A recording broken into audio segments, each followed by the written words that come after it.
جبکہ زندہ شخصیت کی تعریف کرنا وہ قصیدہ کہلاتا ہے۔ یہی فرق ہے قصیدہ اور مرثیہ میں اور شعر آشوب میں۔ اب قصیدے کے اجزاء کیا ہیں؟ تشبیب، گریز، مدح، مدح اور پھر دعا۔ آخر پر دعا دینے کے بعد شاعر اگر کسی بادشاہ کی تعریف کر رہا ہے تو دعا کے بعد وہ انعام و کرام کا طالب ہوتا ہے۔ اس کو یہ ہوتا ہے کہ اب ہمیں انعام سے نوازا جائے، اور پھر جو تعریف کر رہا ہوتا ہے وہ تعریف کرنے والے سے، جس کی تعریف ہو رہی ہوتی ہے، اس سے انعام بھی حاصل کرتا ہے۔ پھر ہم آتے ہیں مرثیہ پہ۔ مرثیہ ایسی صنف نظم ہے کہ کسی شخص کی وفات پر غم کا اظہار کیا جائے۔ اب یہ دیکھیے، مرثیہ ایسی صنف ہے جو خاص طور پر کربلا کے شہداء سے منسوب کی جاتی ہے، لیکن یہ اگر آپ کی کوئی ذاتی مرحوم ہیں تو آپ ان کے بارے میں بھی لکھ سکتے ہیں، تو ایسے مرثیے کو شخصی مرثیہ کہا جائے گا۔ اگر کسی قومی رہنما کے بارے میں لکھ رہے ہیں تو پھر رسمی مرثیہ کہا جائے گا۔ اس کا مطلب یہ ہوا کہ یہ کربلا کے شہداء کے علاوہ باقی لوگوں کے لیے بھی اس کو استعمال کیا جا سکتا ہے۔ اس صنف میں طبع آزمائی کی جا سکتی ہے۔ اس صنف کے سب سے خاص شاعر میر انیس اور مرزا دبیر کو سمجھا جاتا ہے کہ ان دونوں نے اس صنف کو بام عروج تک پہنچایا۔ اس کے لیے بھی ہیئت کی کوئی قید نہیں ہے، اس میں آپ ترجیباً، مصمت، مخمس یا کسی بھی ہیئت میں اس کو لکھ سکتے ہیں، اور اس کے لیے اشعار کی بھی قید نہیں ہے۔ جیسے قصیدے کے چند اجزاء ہیں جن کے تحت اس کو لکھا جاتا ہے، اور وہ تمام اجزاء کو سامنے رکھتے ہوئے، پابندی کرتے ہوئے وہ تمام لوازمات پورے کیے جاتے ہیں۔ اسی طرح سے مرثیے کے بھی اجزاء ہیں جن میں سب سے پہلے ہے چہرہ۔ چہرہ یعنی کہ وہ تہمید باندھنا، جسے کہا جاتا ہے کہ آغاز کرنے سے پہلے چند الفاظ اس طرح سے بولنا کہ پڑھنے والے کا دھیان آگے آنے والے الفاظ کی طرف متوجہ ہو جائے اور وہ دلچسپی سے سنے۔ پھر آتا ہے سراپا، رخصت یعنی میدان جنگ کی طرف رخصت، آمد، پھر میدان جنگ میں آمد، رجز جو جنگ کے دوران سب کچھ ہے، جنگ، پھر شہادت، اس کے بعد شہادت کے بعد بین اور دعا۔ بین اور دعا کو الگ الگ بھی بعض جگہ پر شمار کیا جاتا ہے اجزاء کے طور پہ، کہ بین 8واں اجزاء ہے اور اس کے بعد دعا لاسٹ ہے، بالکل لاسٹ پہ آتی ہے، کہ جب شہید ہو جاتے ہیں تو پھر شہداء کے گھر والے بین کرتے ہیں اور پھر آخر پر اس کے لیے دعا کی جاتی ہے۔ اب آتے ہیں جو شہر آشوب کی طرف۔ شہر آشوب کے لغوی معنی شہر کے لیے فتنہ فساد یا ہنگامہ کے ہیں، یعنی کہ اگر کوئی شہر جہاں پہ ہنگامہ برپا ہے یا پھر حملے ہو رہے ہیں یا کچھ اس طرح کی افراتفری والا ماحول ہے، تو پھر اس ماحول کو سامنے رکھتے ہوئے، مد نظر رکھتے ہوئے جو نظم لکھی جائے گی اسی ماحول کے بارے میں، تو وہ شہر آشوب کہلائے گی۔ شہر آشوب کی ابتدا اردو میں اورنگزیب کی وفات کے بعد ہوئی، جو کہ 1707 میں ہوئی تھی۔ اس وقت برصغیر میں مغلیہ شہزادوں کے درمیان اقتدار کی جنگ تھی، اسی لیے پھر آپس کی لڑائیاں شہزادوں کی، اور پھر اس ماحول کو سامنے رکھتے ہوئے جن لوگوں نے طبع آزمائی کی اور اس ماحول کو لکھا جو ہم تک پہنچایا، تو وہ سب شہر آشوب کے تحت شمار ہوگا۔ یہ ان تمام شاعروں کے نام ہیں جنہوں نے شہر آشوب میں طبع آزمائی کی۔ واسوقت کا مادہ واسوقتن سے ہے، جس کے معنی رو گردانی یعنی بیزاری کے ہیں۔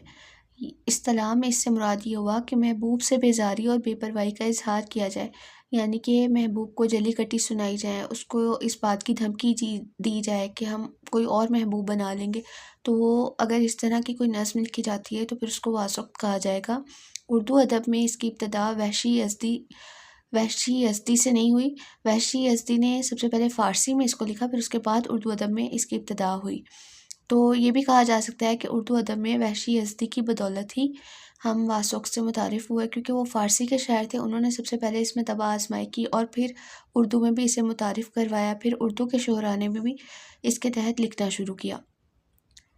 ریختہ ایک ایسی صنف ہے جس میں عورت کو ایک عاشق جبکہ مرد کو ایک معشوق کے طور پر پیش کیا جاتا ہے۔ عام طور پر اگر مرد حضرات شاعری لکھتے ہیں تو وہ اپنے آپ کو عاشق اور عورت کو محبوب کے طور پر پیش کرتے ہیں، لیکن اس میں خاص طور پر صرف عورت ہی اپنے آپ کو بیان کر رہی ہوتی ہے، اپنے الفاظ کے ذریعے اپنے جذبات کا اظہار کر رہی ہوتی ہے، اور مرد کو معشوق کے طور پر یعنی محبوب کے طور پر پیش کیا جاتا ہے، تو اسی لیے اس کا نام ریختہ ہے۔ اور یہ صنف اردو زبان میں بہت زیادہ مستعمل تو نہیں، کیونکہ اردو زبان میں خواتین شاعرات کی تعداد کم ہے جبکہ مرد حضرات زیادہ ہیں جو شاعر بنے، تو اسی لیے یہ صنف بہت زیادہ مشہور نہیں، لیکن یہ صنف خاص طور پر عورتوں کے لیے جو عورتوں کے جذبات کی ترجمانی کرتی ہے۔ اور ضروری نہیں ہے کہ اس کو خواتین شاعرات ہی استعمال کرتی ہیں، مرد حضرات شاعر بھی اس کے تحت لکھتے ہیں، اور وہ اس طرح سے اپنے الفاظ کا اظہار کرتے ہیں کہ وہ ایک عورت کے طور پہ یہ سب کچھ دیکھ رہے ہیں، اور اپنے جذبات کا اظہار کرتے ہوئے یوں لگتا ہے کہ جیسے کوئی عورت اس بات کو لکھ رہی ہے، اور وہ اپنے محبوب یعنی مرد کے بارے میں کچھ الفاظ لکھ رہی ہے، اپنے جذبات کا اظہار کر رہی ہے، احساسات کو بیان کر رہی ہے۔ ان میں خاص طور پہ رنگین اور انشان طبع آزمائی کی۔ گیت ایک ایسی صنف ہے کہ اس میں گنائیت کا اظہار ہوتا ہے۔ گنائیت یعنی اس طرح سے جیسے کہ ہم کوئی چیز گا رہے ہیں، کسی نظم کو گانے کی صورت میں لے کے آنا، وہ گیت کہلاتا ہے۔ گیت کے لیے پہلے ریختہ لفظ کا استعمال ہوتا تھا، اور اس دور میں جب یہ ریختہ لفظ کا استعمال ہوتا تھا یعنی دور اکبری میں، تو گیت کا مزاج ہندی تھا، یعنی کہ گیت جو ٹوٹلی تھا وہ ہندی زبان میں لکھا جاتا تھا، یہ اس طرح سے سمجھا جاتا تھا۔ لیکن آہستہ آہستہ چونکہ اردو زبان نے ترقی کرنا شروع کی، تو پھر گیت اردو زبان میں بھی متعارف ہوا، اور اس طرح سے اردو شعراء نے بھی اس میں طبع آزمائی کرنا شروع کی۔ خاص طور پر گیت میں ان چیزوں کا زیادہ بیان کیا جاتا ہے جو مناظر فطرت ہیں، مظاہر فطرت ہیں، جن میں بادل، چاند، موسم، بارش، ان سب کے بارے میں بیان کیا جاتا ہے، اور گیت پڑھنے والے، سننے والے مسحور ہو کر رہ جاتے ہیں۔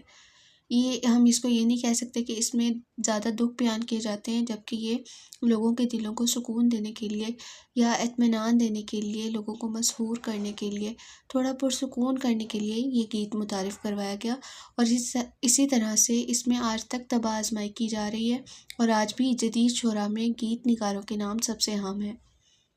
گیت کی اقسام دیکھ سکتے ہیں جن میں فلمی گیت ہیں، کتابی گیت ہیں، عوامی گیت ہیں، اور اس کے علاوہ جنہوں نے گیت نگاری میں کام کیا ان میں حفیظ جالندھری کا نام بہت اہم ہے۔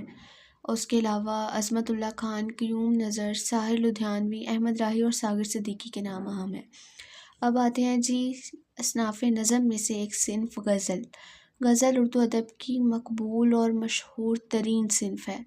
غزل عربی زبان کا لفظ ہے جس کے لغوی معنی عورتوں سے باتیں کرنا ہے، لیکن اس کے بارے میں یہ بھی کہا جاتا ہے کہ جب ہرن کا شکار کوئی کرتا ہے تو شکار کے وقت یا پھر شکار سے بچتے وقت ہرن کے منہ سے ادا ہونے والی دردناک آواز جو بہت دور تک جاتی ہے کہ بعض اوقات شکاری بھی اس آواز سے ڈر جاتے ہیں، اس کو غزال کہا جاتا ہے۔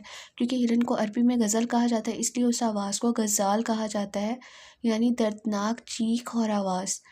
تو اسی سے صنف غزل بھی متعارف ہوئی، کیونکہ غزل میں بھی دردناک احساسات اور جذبات کا اظہار کیا جاتا ہے، اور اسی طرح کے الفاظ استعمال کیے جاتے ہیں جن میں قلبی واردات کا بیان ہوتا ہے، یعنی دل کے جذبات اور احساسات بیان کیے جاتے ہیں۔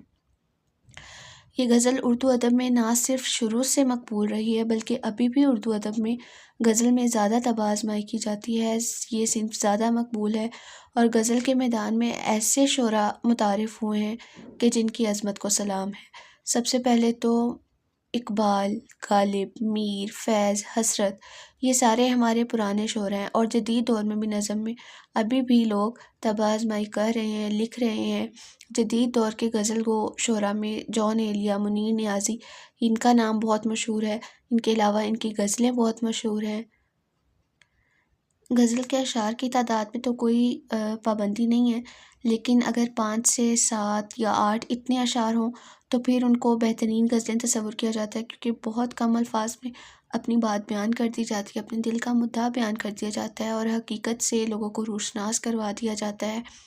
لیکن غزل کے لیے کچھ حد تک مخصوصیت ہوتی ہے کہ غزل کے دونوں مصرے ہم قافیہ و ہم ردیف ہونے چاہیے، اور اس کے علاوہ غزل کا پہلا جو شعر ہے وہ ہم قافیہ و ہم ردیف ہوتا ہے تو اس کو مطلع کہتے ہیں، آخری شعر جس میں شاعر اپنا تخلص استعمال کرتا ہے اس کو مقطع کہتے ہیں۔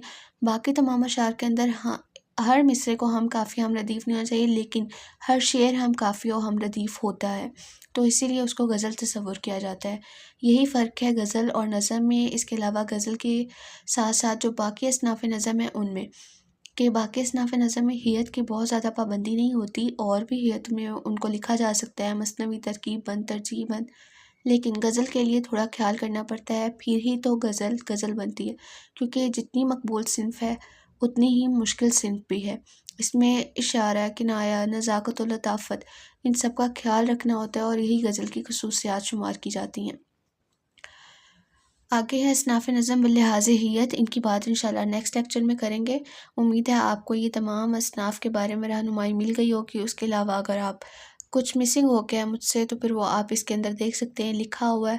اور آپ کو نوٹس کوئی درکار ہوں تو آپ ہمیں بتا سکتے ہیں۔ ہمیں سبسکرائب کرنا مت بھولیے گا۔ ملتے ہیں آپ سے نیکسٹ ویڈیو میں۔ اللہ حافظ۔